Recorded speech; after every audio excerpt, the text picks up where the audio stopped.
Broadcasting from the business capital of the world, this is the Podcast Business News Network. Welcome back to the show. We are excited to have the founder of Down and Out Consulting joining us. Taja Clarke here joining us today live on the podcast and Zoomcast, hailing from the Bronx, New York. Excited to have her here to talk more about her mentoring and her coaching and all she does to really help those personalize their own growth financially, career goals, whatever that may be. She's here to help you make some lifestyle changes. Excited to have you. Hi. Very excited to be here. Hi, everyone. Oh, well, please, first and foremost, just introduce yourself to our listeners to start. Thank you. Okay, so I am Taja Clarke. I've lived in the Bronx for about probably 11, 12 years. I'm very, very Bronx conscious. Um, I'd say I'm a two times CUNY grad. I'm the first in my family to graduate college twice, so it's pretty Beautiful. fun to say that a few times. It's a tongue twister. Yeah. Um, but yeah, that's mainly me. I'm very into finance. I'm very into goals and development. So this company came naturally from who I am as a person. It just kind of flowed out of me. But Oh, that's mainly me. well, you mentioned Yeah. you've always had this knack for connecting to people. So tell me, I'm assuming you grew up in the Bronx as well. What was family like life? And tell me how, who inspired you to do this job that you're doing today? Yeah, well, actually, I was in Jamaica. I was born in Jamaica, and I came up here when I was 8, around the Wow. time that I was going to middle school. So that was a big transition. I learned most of this from my mom. She was always a helper. She was always someone that people can go to for problems or just general advice. So I've learned from watching her how to be there for other people in a sense. And I just realized as I grew older, ironically, I'm an introverted person. I tend to keep to myself. But when I do make that social interaction, I connect very easily. Like I'll hear stories about traumas or past. Like they just naturally trust me when I speak to them. So I thought, let me try and tap into this skill and kind of see what goes of it. And it's been pretty good so far. But I do have a tendency to get really into people's details and help them kind of get to where they want to be. I'm a helper naturally. It's just a natural fixing for me. Oh, well, thank you. It's exciting to have you here. How can we reach out to you if people want to contact you? Well, if you do want to contact me, I do have an Instagram page, consult underscore anonymous, so you can reach out to me there, or you can email me at taja.clark@gmail or domino.info@gmail, whichever one meets your preference. Beautiful. Well, let's get started and talk about the specific services that you provide. I know you mentioned mentoring and coaching with goals aligned to personalized growth, financial, and or career goals. So let's break that down. Tell me the type of people that you work with that could really help benefit, and we'll go over some of your coaching process and, specifically the things you help people with. So it varies. So my age group is anyone that's 16 and up to whatever age, because I feel like at any point you can always grow. But I know that for a lot of teens, there's a lot more questions about college or the next step or just financial aid, things like that. So whatever things you need help with, that's kind of where I step in because I'm very versed in finances. I'm very into investing. I'm also very into personal development when it comes to being more accountable, being more consistent, disciplined in what you want to do. I help by using my own experiences as an example. But it depends on the person. I have a few clients, some are very quiet. So I have to kind of like make them feel comfortable first, then they open up to me. I have some that are very just direct off the bat. They want this and they want it this way, and I kind of work with them on that. But it depends on what kind of mentoring you need. I can offer whatever place you're in at that point in your life as long as you're open to me giving you some advice or just suggestions, but it's up to what you come to me with. And my service are there across finance, whether it's debt repayment and building your credit score, whether it's to pivoting from one career to another, going from school to college, going from high school to college, going from college to the workforce, whichever transition you're looking for, I can help you through it. But it varies based on what the client would need. Got it. Well, also, reading up more on you, you talk about um, some of the things that people are faced with, some, yourself personally and others that you can, have overcome some obstacles like imposter syndrome, people pleasing, setting boundaries. Could you share a little bit about those and some of the things that I'm sure these people listening can relate to us with? Thank you. There's a lot. Imposter syndrome has been like my struggle for like the last 20 years, and I'm Hmm. only in my 20s, which says a lot. So the most recent thing I can think of is when I was in school, I went to DMCC and I was in an apprentice program. So I was matched with a Fortune 500 company through their internship program, Year Up, and I was given an internship. I rocked it and I was offered a position as an employee, but even though I was offered that role, I still operate as an intern. Like I would feel like I have to ask permission to leave meetings or I have to be quiet because I didn't know enough to speak up.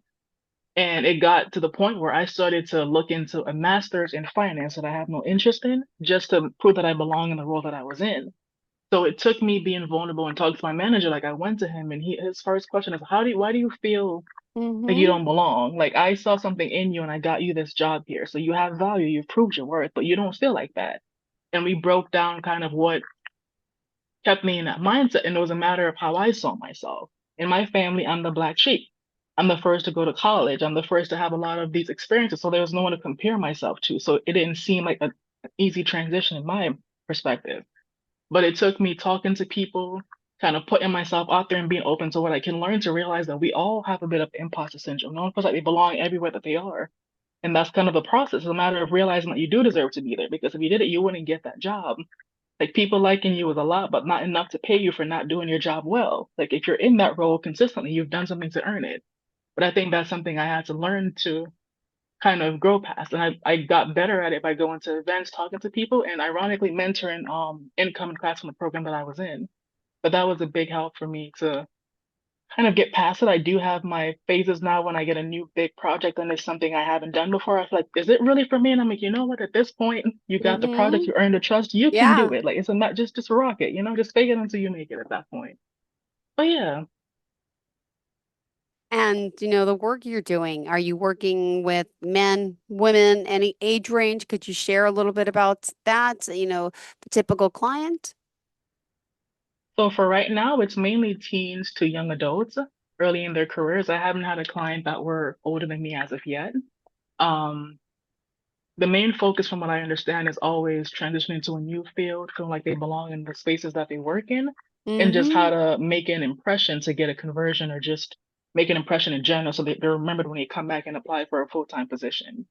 Got it. Well, I love the name of your company, Down and Out.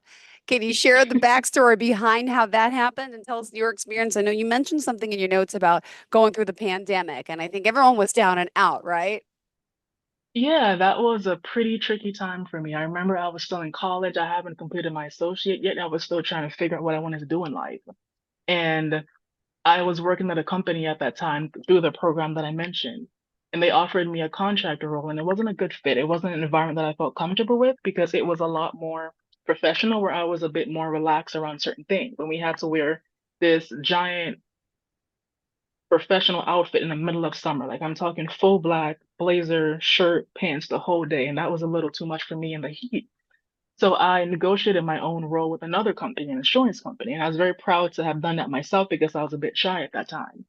And I started that job, I think, and I was there for about 2 months, a month and a half, just about. And I know COVID hit around that time. And I was let go because I was the newest member. They didn't have the resource to train me and keep me on, being that they had to make cuts to adjust the new virtual world. And Yeah. at that point, I had like nothing. Like I was dependent on a job. I was getting paid a pretty good salary. That was my first salary job. And as soon as I got the money, I would help pay off my debts or give it to someone who needs it. But I didn't have a savings at that point. It was just, well, I had a savings, but my main priority was given to those I was trying to help. I didn't have my own established financial picture. And when I was let go, it was like I didn't know what to do. I was still in school. I was with my parents, so I had some kind of like place to sleep in, but I didn't have any money to buy what I wanted to pay my bills the right way. And it was just a very stressful moment. And that was when I realized I don't want to be in this situation. I don't want to be down and Yeah. out anymore. I know a lot of people like they're in that situation now or they live that way. Yeah. They live paycheck to paycheck, and that's not a reality I want to keep pushing on. So that's how the company came around through that tricky time during COVID. Well, I appreciate you sharing this with our guests and our listeners today. Also, this is your first 30-minute show with us, and I know there's a Yeah. lot to get to. Did you want to discuss more about your background or the work you're doing? Let me just ask you, yeah, what in particular do you think is important for us to learn and talk about for today, Tasha? Well, I think the main thing for me that I'm learning when it comes to just life in general, that's a big principle in the company, is to have to feel empowered to live. I feel like a lot of people have to live to survive or just work to maintain bills. And I want to give people I guess the option to live the lives that Yeah. they want to for themselves, just not to live to just pay bills or just stress and do all. They want them to enjoy vacations or just relax or take a day off and there's nothing else. But I do want to inspire people to make the reality they want, not accept what's given to them. Yeah. Do you I think want that's a big thing. Yeah, could you share some of the client experiences with us? I would love to hear some stories of the people you've been coaching or coaching. You don't have to use their names, but would love to get a grasp of, some of the specifics that people are saying and the benefits of doing this with you. Well, the most recent I think is some of my mentors at the program that I do at work. So I've been helping them to adjust to the corporate lifestyle. They come here as interns while they're in college or while they're in a vocational program, and they're matched mentors the whole time that they're in there to help them adjust. And we're more close in age, so it's easier to connect with us versus their managers that are directors and VPs and high up in the company. So essentially, when I meet them, I Yeah. just kind of share my experience. I let them know that, hey, I was in your place a couple years ago. I felt the same way. I felt lost and I feel like I belonged. And it was a whole new world just all in front of my face. It was like I walked in this room and there's a whole circus and I'm Yeah. just trying to figure out how to grab on and make sense of it all. But Yeah. but I think just having honest conversations about how even in my role now, as an established person, what I do, I still struggle with everyday items like learning something new or learning a system and there's a new system to migrate to the next day, or how it's Mm-hmm. always changing. You're never an SME in everything for long because it's always adapting to something new. But I realized just in me sharing what I'm going through, it helped them to kind of adjust and feel more relaxed in where they are because no one's perfect. No one knows exactly what they're doing all the Nope. time. Nope. So And it's a very good lesson. and I know you're helping those with finances as well. Tell me about, the finance coaching world. Yeah, I think feel like a lot of our younger generation, again, I'm 46, so I'm a lot older than you, but I feel like they weren't taught or not really understanding the grasp of work ethic and money. And, I feel like, when I was young and people I know were young my age, we worked really hard at a young age. And I feel like a lot of our parents enabling their kids now. Or what are you seeing out there? You might say, no, it's opposite. They're working hard. Just curious your take on that, because I know financial coaching something's important, and especially to start young with people. Yeah, I think the biggest thing I've learned with a lot of people, especially kids when they're coming out of high school or college, is that when they do make money, either spend it all in like just things that they see online. They just do a bunch of emotional spending, or all they do is save and there's no in between. So I help them Hmm. to learn that you can balance it where you can pay your bills, you can save, and you can also make money for yourself. Like you're not gonna save $1 million tomorrow. Like you have to give it time to build up over time. I Yeah. think that's the biggest lesson so far, just not to try to do it all. Like you have to reward yourself and give yourself patience as you work towards that goal. It takes time and it takes consistency to get there, and you have to just give it time to develop. And that's for those other ones, not to take away everything that you want to give yourself, but to also be strategic to know that it's good to have this pants or this bag, but it's also good to have some money in case something happens and then you have nothing to do at that point. But it's a balance of finding a way to pay the bills, have some savings, and then have some for yourself to just spend. Very true.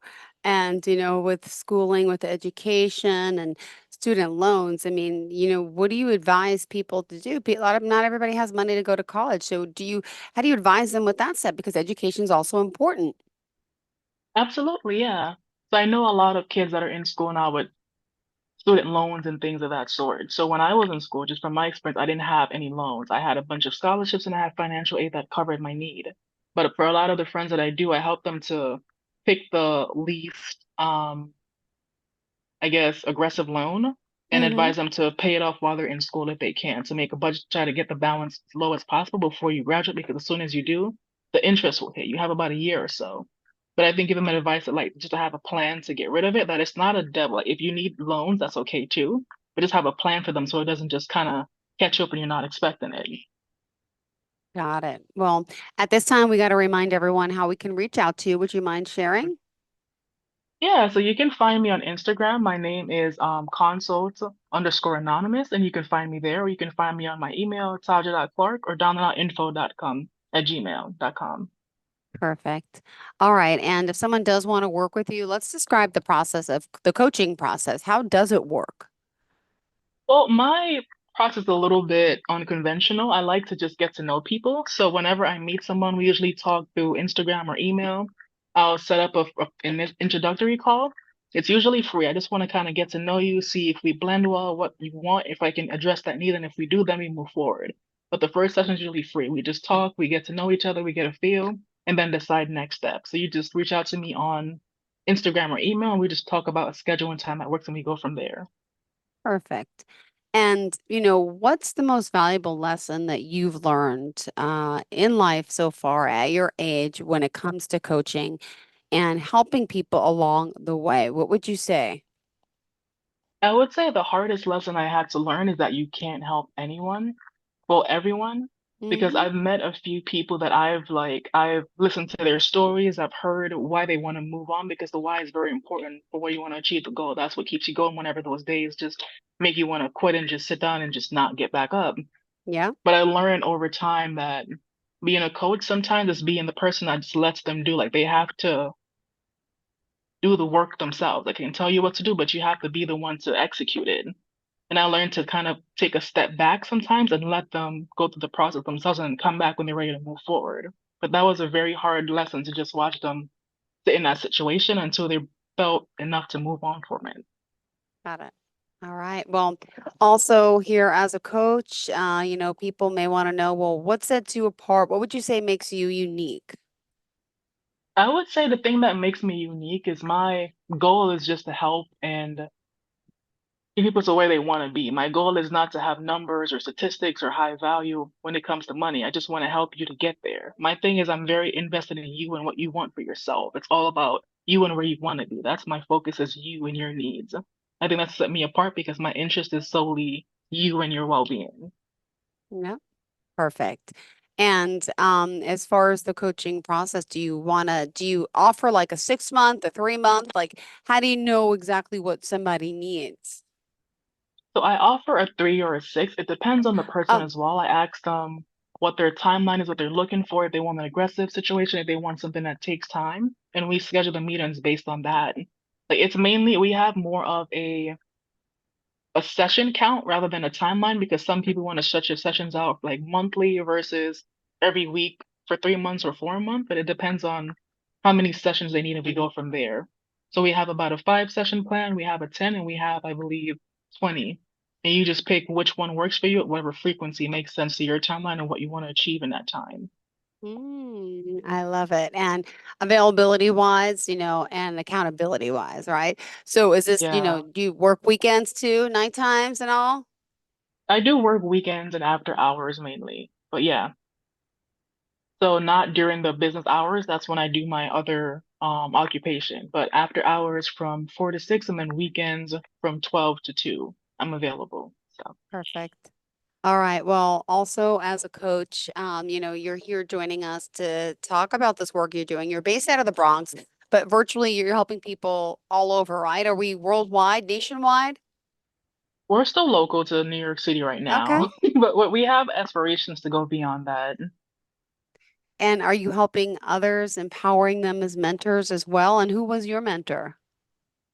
I have a lot of mentors. I've always had mentors. There's Yeah. so many. Like whenever I go to programs or school or just events, I always meet someone that helps me to get to another part in life. But I have mentors every day. But my most, I guess, unofficial one is Michelle Obama, because she was the first lady to have a presence outside of being the first lady. She was her own individual person outside of who her husband was, which is very inspiring. And she loved Mexican food like I do. So I love that connection with her. But yeah. Yay. I love her too. And, where do you see, your coaching in the next few years? I mean, is it just you specifically now? Do you have a team of coaches yet, or is that part of the plan?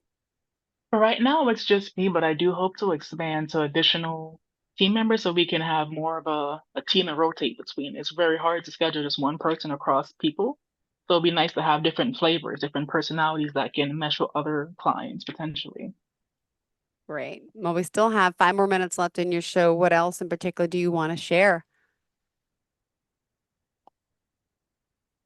I'm just thinking, I think pretty much everything has been said so far. I think it's just a matter of taking that first step to reach out, kind of see what comes of it and just get into that point. So I Yeah, just well, want to reiterate that the first session is free. Like there are no obligations. I won't reach out and send you any marketing email. I just want to get love to know it. you and see if we can blend. And if you decide that we want to, then we can talk next steps. If not, that will be the end of it. But just that I'm very open just to kind of get to know you, what you're going through, your experience, so we could just have a connection and that could be it.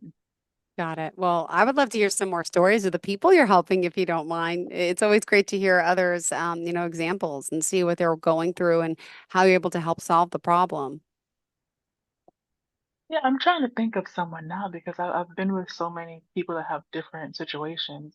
I'd say for one person that I'm working with now that they struggle to have a voice in their team. They're very passive, like they have a bit of a, well, I guess it's a bit of a people pleasing thing out of fear of like being let Hmm. go.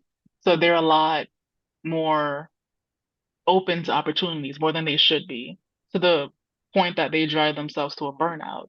So I'm helping them to kind of set boundaries, say no, give like there's also the trick of when someone asks you to do something, just say, I'm gonna Yeah. get back to you at a certain point so you have time to really think about do you want to do it or do you feel like you should? And that's been Hmm. helping them kind of set boundaries and saying no a bit more.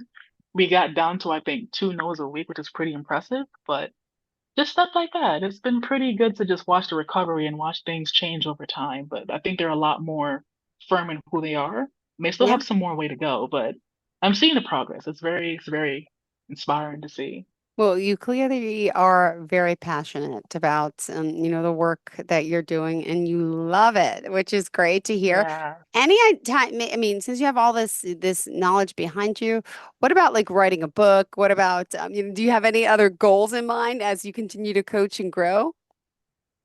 I've thought about writing a book. I just haven't had the time to like when I do sit down, I there's so know, many right? thoughts. I can't figure out what point, what focus, what the goal is. It's so many things that I could. But I think in the future I would write a book. I used to love reading all the time. Like I read all the time. Like do you know the 100 book challenge?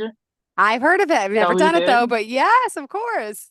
Yeah, so they had this challenge when you were in school that you read a certain book and each level you go up, you have a new folder. I used to read so much, I went from I think the red folder to the black folder, which is about 200 Hmm. books in a matter of a month, almost every year. Like I love reading. So I think at some point I end up writing just to kind of give back what I've been getting from these books, but not right now. But I think in the future that's definitely in the works for me.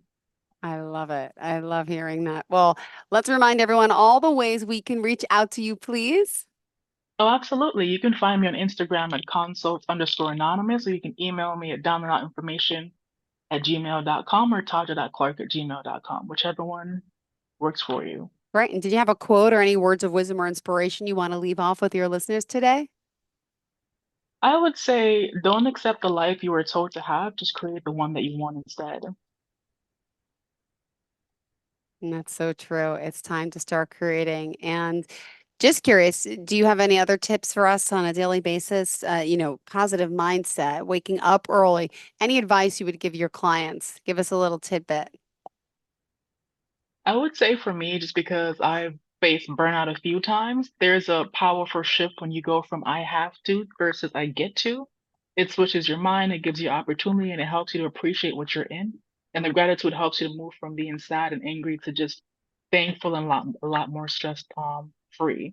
So that's a big thing with my daily life that I just switch my words from I have to I get to, or I won't to I will, or I Hmm. can't to it I'm going to. So that does help. Perfect. Well, thank you so much for being here. Pleasure having you again and looking forward to the next time we get to connect. Taja Clarke here, everyone. And Google her name. She pops up on social media as well. And reach out for that consultation, okay? Thank you again. All right, thank you. To all of our listeners, stay tuned. We'll be right back with more. Bye bye. Are you looking for even more of the podcasts and hosts that you love? The Podcast Business News Network is proud to announce that you now have even more ways to listen live. Check out the MyTuner Radio, online radio box, and Simple Radio apps on iOS and Android, or find us online. Search for Business News Network on mytuner-radio.com or search Podcast Business News Network on streama.com and onlineradiobox.com/US. Take your podcast on the go and don't miss a minute of the action.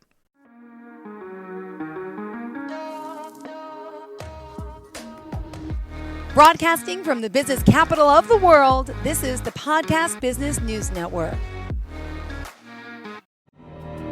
For nearly 2,000 severely injured veterans, everyday life has become filled with barriers. day-to-day simple tasks can become pretty daunting. I have to carry my chair up 2 flights of steps or have somebody do it for me. What scares me the most is just the falling. When I'm struggling with my house, I think, to have that one great barrier just knocked down, it's crucial.